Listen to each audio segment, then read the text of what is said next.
अब आगे बढ़ते हैं। Ancient memorial and archaeological site act, कुछ और एक्ट के बारे में हम जानते हैं। तो ancient monuments and archaeological sites act पास हुआ था कब? 1958 में। Ancient monument and archaeological act sites act कब आया था? 1958 में। अब इस एक्ट से हमको क्या पता चल रहा है?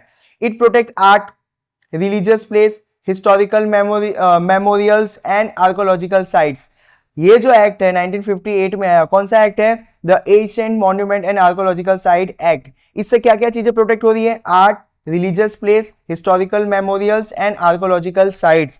No one can do excavations without government permission. कोई भी खोद काम नहीं कर सकता है कहीं पे भी बिना गवर्नमेंट के परमिशन के। मतलब कोई भी आपको वैल्यूबल हेरिटेज मिला और वहां पे आप खुद काम, मतलब कि कोई भी रिसर्च नहीं कर सकते हो बिना गवर्नमेंट की परमिशन के।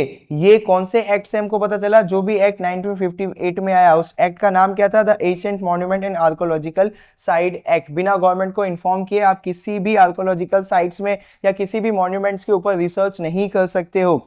In 1972, the act was updated to collect information about the private antique collection.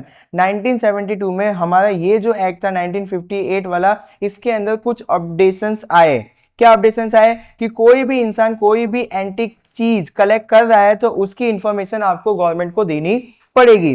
The Indian treasure trove act 1876, याद रखना, the Indian treasure trove act 1876 ये हमको क्या बता रहा है? Say that if citizen find an ancient artifact they must inform the archaeological officers.